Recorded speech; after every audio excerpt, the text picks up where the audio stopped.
வணக்கம் மக்களே, எல்லாருக்கும் வெல்கம் பேக் அவர் பணவீக்கம் சேனல். ஸோ எல்லாரும் நல்லா இருப்பீங்கன்னு நினைக்கிறேன். பட் ஆனால் இன்னைக்கு மார்க்கெட்டு நல்லா தான் இருந்துச்சு. பட் ஆனால் எண்டில் ஒரு லோல க்ளோஸ் பண்ணியிருக்காங்க. என்ன ரீசன் அப்படின்றத பார்ப்போம். நீங்கள் இன்னும் நோட் பண்ணீங்களா தெரியும், நேற்றும் 4 பாயிண்ட்டு, இன்னைக்குமே ப்ளஸ் 4 பாயிண்ட் மட்டும்தான்.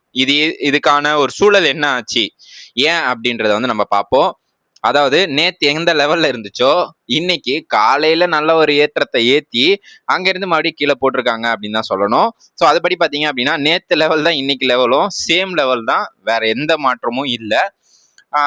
அதை பத்தி நம்ம ஃபுல்லா டிஸ்கஸ் பண்ணுவோம். ஜியோ பொலிட்டிக்கலா இன்னைக்கு கொஞ்சம் நியூஸ் எடுத்துட்டு வந்திருக்கேன், அதை பத்தி டிஸ்கஸ் பண்ணலாம். அதே மாதிரி நம்ம எந்த ஸ்டாக் வாங்கியிருக்கோம், அது என்ன பெர்ஃபார்ம் பண்ணிட்டு இருக்கு, அதை பற்றியும் இன்னைக்கு ஃபுல்லாக டிஸ்கஸ் பண்ணுவோம். ஸோ எங்கே ஸ்கிப் பண்ணாமல் பாருங்க. அதே மாதிரி என்னோட சேனல் சப்ஸ்கிரைப் பண்ணல அப்படின்னா கண்டிப்பாக சப்ஸ்கிரைப் பண்ணி வச்சுட்டு பாருங்க. பிகாஸ் நம்ம வெர்ச்சுவலாக பார்த்தாலும் உங்களுக்கு தேவையான டேட்டாஸ் மட்டும் தான் நான் கொடுக்க போகிறேன். ஸோ என்னோட ஃபேஸ் தெரியல, இல்லை பேக்ரவுண்டில் வாய்ஸ் மட்டும்தான் அப்படின்றதெல்லாம் நினைக்காதீங்க. உங்களுக்கு தேவையான விஷயம் இதில் சார்ட்டு ப்ளஸ் அனலைசேஷன், என்ன மார்க்கெட் ஓவர்வியூ, இதுதான் நீங்க கத்துக்க போறீங்க. ஸோ அதனால கண்டிப்பா சப்ஸ்கிரைப் பண்ணி வச்சுட்டு உங்களுக்கு யூஸ்ஃபுல்லா இருக்கு அப்படின்னு நினைச்சீங்க அப்படின்னா சப்ஸ்கிரைப் பண்ணிட்டு பாருங்க. ஸோ அது நீங்க எனக்கு கொடுக்குற ஒரு பெரிய சப்போர்ட்டா இருக்கும். ஸோ இன்னைக்கு சென்செக்ஸோட பார்த்துடலாம். சென்செக்ஸ் பார்த்தீங்க அப்படின்னா 135 பாயிண்ட்டும், அதே மாதிரி நிஃப்டி ஒரு 4.30 அப்படின்ற லெவலை இன்னைக்கு ரீச் பண்ணியிருக்காங்க. ஸோ நேத்து அதே ரேஞ்சு தான், அதை விட ஒரு 4%, அதாவது 23,653 க்ளோஸ் பண்ணாங்க. இன்னைக்கு 54 க்ளோஸ் பண்ணியிருக்காங்க. அங்கிருந்து இங்க பாத்தீங்கன்னா 4 பாயிண்ட் தான் லோ.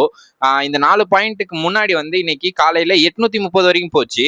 அங்க இருந்து அப்படியே வாலட்டிலிட்டிஸ் கீழே இறங்கி வந்தது அப்படியே நேத்தோட அந்த ஃபிகர்லயே க்ளோஸ் பண்ணியிருக்காங்க. பெரிய மாற்றம் எதுவுமே இல்லை. அதாவது நான் சொன்னதான், 2800க்கு மேல சஸ்டைன் ஆச்சு அப்படின்னா கண்டிப்பா மேல போகும். அப்படி இல்லை 23,400 கீழே வந்துச்சு அப்படின்னா ஃபர்தரா டவுன்ஃபால் நம்ம எதிர்பார்க்கலாம். ஸோ இது ரெண்டும் நடக்காத வரைக்கும் ஒரு கன்சல்டேஷன் ஜோன் அப்படின்றத ஞாபகம் வச்சுக்கோங்க. ஸோ இப்போ டாப் கெய்னர் அண்ட் லூசர் பார்ப்போம். ஸோ இன்னைக்கு இந்த நிஃப்டி 50க்குள்ள டாப் கெய்னர்ல யார் இருந்தாங்க அப்படின்னா இந்த கிராம்ஸ். அவங்க இந்த சிமெண்ட் டிமாண்டு ப்ளஸ் அவங்களோட கேபிட்டலைசேஷனே நல்லா மேலே போயிருக்குது. ப்ளஸ் லைஃப் ஆல் டைம் ஆகி போயிருக்காங்க. ஸோ அதனால பார்த்தீங்கன்னா 6% இன்னைக்கு ஏறி இருந்தாங்க. இண்டிகோவை பொறுத்த வரைக்கும் ஏர் டிராஃபிக் ரெக்கவரி நடந்துட்டு இருக்கு அப்படின்னு சொல்லியிருக்காங்க. ஸோ அதனால இண்டிகோ, அதாவது நம்ம அந்த இன்டர் குளோபல் ஏவியேஷன் அப்படின்னு சொல்லுவாங்க. ஸோ அது ஒரு 3.5% இன்னைக்கு ஏறி இருந்தது. அப்போலோ ஹாஸ்பிட்டல் Q4 ரிசல்ட் விட்டுருந்தாங்க, நல்லாவே கொடுத்துருக்காங்க. ஸோ நல்லா இருக்குன்றதால ஸோ அப்போலோ ஹாஸ்பிட்டலில் நல்ல ஒரு இன்க்ரீஸ் கொடுத்துருந்தாங்க. பஜாஜ் ஆட்டோவை பொறுத்த வரைக்கும் ப்ரீமியம் ஆட்டோ டிமாண்ட் இப்போ போயிட்டு இருக்கு. இவங்க பெட்ரோலும் பண்றாங்க, அதே மாதிரி சிஎன்ஜிலையும் பண்றாங்க. ஸோ கேஸ் பெட்ரோல் எல்லாமே பண்ணிட்டு இருக்கிறதால ஆட்டோ இன்னைக்கு கொஞ்சம் நல்லாவே இருந்துச்சு அப்படின்னு சொல்லலாம். ட்ரெண்ட்டை பொறுத்த வரைக்கும் ரீட்டைல் ஃபெஸ்டிவல் டிமாண்ட் அப்படின்றது வந்திருக்கு. ஸோ அதனால ட்ரெண்ட் இன்னைக்கு ஒரு அப் ட்ரெண்ட்ல இன்னைக்கு க்ளோஸ் பண்ணியிருக்காங்க. டாப் லூசரை பொறுத்த வரைக்கும் Adani green, Tata consumer, ONGC, Bajaj finance, ITC, இவங்க எல்லாருமே இன்னைக்கு டாப் லூசர்ல இருந்தாங்க. அதானியை நம்ம எக்ஸ்பெஷலா சொல்லணும் அப்படின்னா இப்போ ஒரு சின்ன ப்ராஃபிட் புக்கிங் அப்படின்னு தான் சொல்லணும். பிகாஸ் ஆஃப் அதானி கிட்ட இருந்த கேஸ் எல்லாத்தையும் யூஎஸ்ல கிளியர் பண்ணிட்டாங்க. ஸோ அதுபடி பாத்தீங்க அப்படின்னா இதுக்கப்புறம் ஃபர்தரா அதானியோட ஸ்டாக்ஸ் எல்லாமே நம்ம நோட் பண்ணலாம் அப்படின்றது புரிஞ்சு வச்சுக்கோங்க. செக்டார் பர்ஃபார்மன்ஸ் பார்ப்போம். இன்னைக்கு auto, PSU bank, bank Nifty, இவங்க எல்லாருமே அரௌண்ட் 0.8%லேருந்து 0.4% வரைக்கும் இன்னைக்கு இன்க்ரீஸ்ல போயிருந்தாங்க. இன்னைக்கு ஐடி, ஃபார்மா இவங்க ரெண்டுமே இன்னைக்கு கொஞ்சம் கீழே விழுந்திருந்தாங்க. அதுக்கான மெயின் ரீசன் என்ன அப்படின்னா ப்ராஃபிட் புக்கிங் அப்படின்னு தான் சொல்லணும். எஃப்எம்சிஜியை பொறுத்த வரைக்கும் இன்னைக்கு 0.017 கீழே விழுந்துருந்துச்சு. ஸோ இதுக்கான ரீசன் இன்ஃப்ளேஷன் பீட் பண்ணுமா அப்படின்றத நம்ம பார்க்கணும். சிபிஐ டேட்டா வரப்போகுது. ஸோ இதை பேஸ் பண்ணி தான் இந்த எஃப்எம்சிஜி ஒர்க் ஆகும் அப்படின்றதையும் புரிஞ்சுக்கோங்க. அடுத்ததான் இந்த எஃப்ஐஎஸ் அண்ட் டிஐஎஸ் டேட்டாஸ் பார்ப்போம். ஸோ எஃப்ஐஎஸ் என்ன பண்றாங்க அப்படின்னு பார்த்தீங்கன்னா நேற்று டேட்டா இது 1597 கோடிக்கு வித்து வச்சிருந்தாங்க. நம்ம டிஐஎஸ் அங்க இருந்து 1968 கோடிக்கு வாங்கியிருக்காங்க. பட் இருந்தாலுமே நேத்துமே ஒரு எப்படி சொல்றதுன்னா ரெட்ல தான் க்ளோஸ் ஆச்சுன்னு சொல்லலாம். ஸோ அதுபடி பார்த்தீங்க அப்படின்னா இப்போ எஃப்ஐஎஸ் 40% வித்தா இவங்க 60% வாங்குறாங்க. அப்பவுமே நம்மளோட மார்க்கெட்டை சஸ்டைன் பண்ண வைக்க முடியல அப்படின்றதுக்கான ரீசன் இவங்க எல்லாரும் நம்மள மாதிரி ரீட்டைலர்ஸ் பிளஸ் மியூச்சுவல் ஃபண்ட்ஸ், இவங்க அதே மாதிரி ETF, இவங்க எல்லாருக்கிட்ட இருந்தும் வர ஃபண்டை தான் இவங்க டிஐஸ் மேனேஜ் பண்றாங்க அப்படின்றதால எஃப்ஐஎஸ் ஈக்குவல் பண்ண முடியல அப்படின்றத புரிஞ்சுக்கோங்க.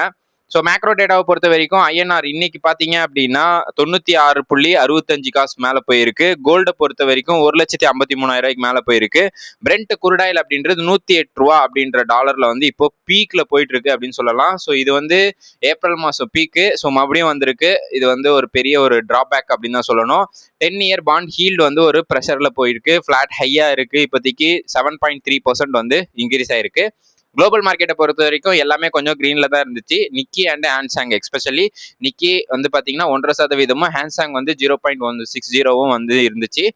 மிச்சம் எல்லாமே ஃபர்தரா எல்லாமே மூவ்மெண்ட் வந்து மேலே தான் கொடுத்து க்ளோஸ் பண்ணியிருந்தாங்க. யூஎஸ் டோஜோஸ், S&P 500 எல்லாருமே. ஸோ ட்ரெண்டிங் ஸ்டாக்ஸில் இன்னைக்கு இருந்ததுக்கு மெயினாக வந்து grams India, indigo, Tata Motors கூட இருந்தாங்க. ஸோ இவங்க வந்து சிவி டிமாண்ட், அதாவது இவி டிமாண்ட் அப் வந்து 2026 இருக்கும் அப்படின்ற மாதிரி பேசிட்டு இருக்காங்க. அதே மாதிரி JLR ரேட்டிங் அப்படின்றது வந்து நல்லா கொடுத்துட்டு இருக்காங்க. ஸோ அதனால இந்த டாடா மோட்டார்ஸை வந்து ஒரு கண்ணு வச்சுக்கோங்க. PFC, அதான் IRCTC இவங்க எல்லாம் இந்த ரயில்வேல இருக்கவங்க எல்லாமே நல்லா இன்னைக்கு பெர்ஃபார்ம் பண்ணியிருந்தாங்க. வாரி எனர்ஜியை பொறுத்த வரைக்கும் ஒரு Q4 ரிசல்ட் வந்து அதுக்கப்புறம் வந்து ஒரு கீழே விழுந்திருந்தாங்க. அதுக்கப்புறம் இப்போ கொஞ்சம் மேலே எழுந்திரிச்சு வந்துட்டு இருக்காங்க. ஸோ கார்பரேட் நியூஸ்ல பார்த்தீங்க அப்படின்னா HAL, BL புல்லிஷ்ல இருந்தாங்க. பிகாஸ் ஆஃப் அவங்களோட அந்த ரெக்கார்ட் பிளாக் டீல் அப்படின்றது வந்து பண்ணியிருந்தாங்க. அதே மாதிரி இந்த அரோபா ஃபார்மா, அதே மாதிரி கெயில், ரிலையன்ஸ் பவர், ஹாப்பி, ஆரஞ்ச் இவங்க எல்லாருமே வந்து ஒரு வாட்சிங் லிஸ்ட்ல இருக்காங்க. இதுக்கான ரீசன் என்ன அப்படின்றத நான் அடுத்த ஸ்லைட்ல சொல்றேன்.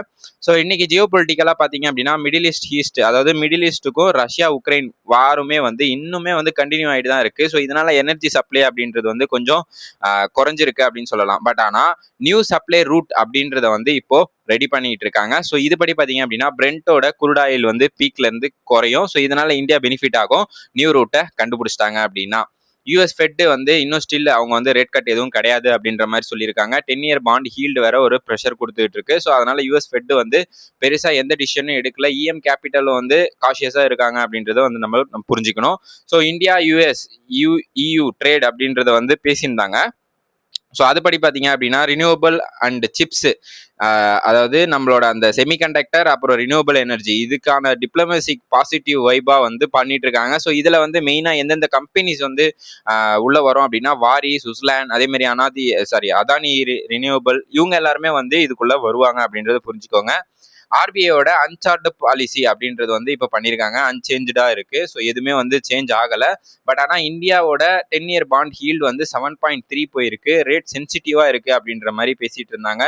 FMCG அண்டர் வாட்ச்ல வந்து இப்போ இருக்கு. லிக்விடிட்டி ரொம்ப கம்மியா இருக்கு அப்படின்றதையும் புரிஞ்சுக்கோங்க. நம்ம ருப்பியை பொறுத்த வரைக்கும் இந்தியா சைனா ட்ரேட் வார் அப்படின்றத வந்து இப்போ எடுத்திருக்காங்க. அதாவது pharma and electronics under the security அப்படின்ற வந்து ஒரு சின்ன ஒரு ட்ரேடை வந்து இப்போ பண்ணிட்டு இருக்காங்க. இந்தியாவும் சைனாக்கு வந்து சப்ளை பண்ண போறாங்க ஃபார்மா பிளஸ் வந்து எலக்ட்ரானிக்ஸ் அப்படின்றதையும் புரிஞ்சுக்கோங்க. இந்தியா கேப்ஸ் அப்படின்றது வந்து இன்னைக்கு கொஞ்சம் வாலட்டிலிட்டியாக தான் இருந்துச்சு இந்தியா வெக்ஸை பொறுத்த வரைக்கும். ஸோ அது வந்து குறைஞ்சாதான் நம்மளுக்கு நல்லது அப்படின்றதையும் நீங்கள் புரிஞ்சுக்கோங்க.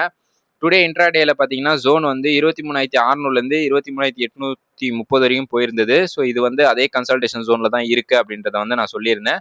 ஸோ நாளைக்கான ஒரு நிஃப்டி நியர் அப்படின்றத வந்து பார்ப்போம். அதாவது சப்போர்ட் அப்படின்றது 23,780லேருந்து 23,800 வரைக்கும் இருக்குது. ஸோ கேப் அப் அப்படின்றத வந்து நம்ம பார்க்கணும் ஆகுதா அப்படி சொல்லிட்டு. அதேமாரி FIs வந்து வித் கண்டினியூஸாக போயிட்டு இருக்காங்க. டாப் மூமெண்டம் கொடுத்த ஸ்டாக்ஸை நம்ம ஆல்ரெடி டிஸ்கஸ் பண்ணியிருக்கோம். நாளைக்கான மெயின் என்ன அப்படின்னு பார்த்தீங்க அப்படின்னா நம்ம இந்த ஆயில் என்ன சப்ளை பண்ணிட்டு இருக்காங்க, எப்படி பண்ணிட்டு இருக்காங்க அப்படின்றத பார்க்கணும். நாளைக்கு வேற வந்து வெள்ளிக்கிழமை. ஸோ எப்பவுமே மார்க்கெட்டை போட்டு பொழந்து எடுப்பாங்க. நாளைக்கும் அடிக்கிறாங்களா அப்படின்றத வந்து நம்ம பார்ப்போம். ஸோ இப்போ நம்ம சார்ட்ல போயிட்டு நம்ம என்னென்ன கால் வாங்கியிருக்கோம் அப்படின்றத எல்லாத்தையும் பார்த்துட்டு இன்னைக்கு இந்த வீடியோஸை நான் க்ளோஸ் பண்ணிக்கிறேன். இங்கே பாருங்க, நான் எந்த சப்போர்ட்டையுமே சேஞ்ச் பண்ணலை. பட் ஆனால் இப்போ உங்களுக்கு பார்த்தா தெரியும்னு நினைக்கிறேன். இந்த கன்சல்டேஷன் ஜோனை உடைக்கிறதுக்காக பிளான் போட்டுக்கிட்டு இருக்கு அப்படின்னு சொல்லலாம் நம்ம நிஃப்டி 50. ஸோ இந்த கன்சல்டேஷன் ஜோனை உடைச்சி இந்த ரெசிஸ்டன்ஸ் ஜோனுக்கு மேலே வந்து க்ளோஸ் ஆச்சு அப்படின்னா நான் ஃபர்தர் அப்சைடுன்னு சொல்லியிருக்கேன். ஸோ அதுபடி பார்த்தீங்க அப்படின்னா இன்னும் ஒரு 150 பாயிண்ட் இருக்கு. ஸோ அந்த 150 பாயிண்ட்டு அப்பில் போயிட்டு க்ளோஸ் ஆச்சுன்னா மட்டும்தான் எனக்கு தெரிஞ்ச வெள்ளிக்கிழமை அப்படின்றதால இந்த கன்சல்டேஷன் ஜோன்லேயே தான் வச்சிருப்பாங்க அப்படின்றத வந்து நான் நினைக்கிறேன். பார்ப்போம் ஃபர்தராக என்ன ஆக போகுது அப்படின்னு சொல்லிட்டு. சென்செக்ஸை பொறுத்த வரைக்கும் அதே தான், சிமிலர் ஸோ அந்த கன்சல்டேஷன் ஜோன்லேயே தான் இன்னும் சுற்றிக்கிட்டு இருக்கு. ஸோ இந்த கன்சல்டேஷன் ஜோன்ல இருந்து அடுத்த ரேலி வந்து கொடுத்துச்சு அப்படின்னா தான் மேலே அடுத்த ஃபர்தராக அப் ட்ரெண்ட் போகும் அப்படின்றதையும் புரிஞ்சுக்கோங்க. கிராபிட் இந்தியா நம்ம ஆல்ரெடி பேசினதான், இன்னைக்கு ஒரு 0.5% வந்து ஏறி இருந்துச்சு. ஸோ இதை வந்து நம்ம கன்சல்டேஷன் பண்ணி வச்சிருக்கோம் அப்படின்றதையும் தெரிஞ்சுக்கோங்க. பிஎஸ்சி, ஸோ பிஎஸ்சி வந்து சொல்லவே தேவையில்ல, டெய்லியும் ஒரு ஹால் டைம் மையை வந்து ரீச் பண்ணிட்டு இருந்தது. ஸோ இதை பிஎஸ்சி வந்து நான் செல் பண்ணிட்டேன். ஸோ அதை நான் உங்ககிட்ட ஆல்ரெடி சொல்லிட்டேன்னு நினைக்கிறேன். 4220 rupees வந்து நான் சேல் பண்ணிட்டேன். ஸோ அதனால இதை வந்து நான் என்னோட வாட்ச் லிஸ்ட்ல இருந்து எடுத்துடுறேன். அடுத்ததா வந்து இந்த எல்என்டி வந்து இன்னும் கன்சிடர் பண்ணிட்டு இருக்கேன். ஸோ பார்ப்போம், இது இதே ரேஞ்சில் இருக்கு, வெடிச்சிச்சு அப்படின்னா பெருசாக வெடிக்கும். ஜென் டெக்னாலஜி இன்னைக்கு நல்லா வந்து ஒரு மேலே ஒரு மூமெண்டம் கொடுத்தானுங்க, கொடுத்துட்டு அங்கேருந்து ஒரு ப்ராஃபிட் புக் பண்ணியிருக்காங்க. ஸோ வெயிட் பண்ணுவோம், நல்ல ஒரு ப்ராஃபிட் வரும் அப்படின்றத நான் நம்புறேன். அடுத்ததா இந்த அப்போலோ மைக்ரோ சிஸ்டம். ஸோ இவனும் வந்து காலையிலே வந்து ஒரு நியூ ஹால் டைம் ஆகி போயிட்டு அங்கேருந்து மறுபடியும் ஒரு ப்ராஃபிட் புக் பண்ணியிருக்காங்க. ஸோ வெயிட் பண்ணி தான் பார்க்கணும். அடுத்ததான் நாட்கோ ஃபார்மா பொறுத்த வரைக்கும் இன்னைக்குமே வந்து ஒரு நல்ல ஒரு கன்சல்டேஷன் கொடுத்தானுங்க. இங்கெல்லாம் வந்து ஒரு மைனஸ்ல போயிட்டு அங்கேருந்து நல்லா ஏற்றுனானுங்க. இன்னைக்கு நியூ ஹால் டைம் போகும்னு நினைச்சேன், பட் ஆனால் போக முடியல. நாளைக்கு ஒரு 50 ரூபா தான் அசால்ட்டாக வந்து போயிடும் அப்படின்றத வந்து நம்ம நம்புவோம்.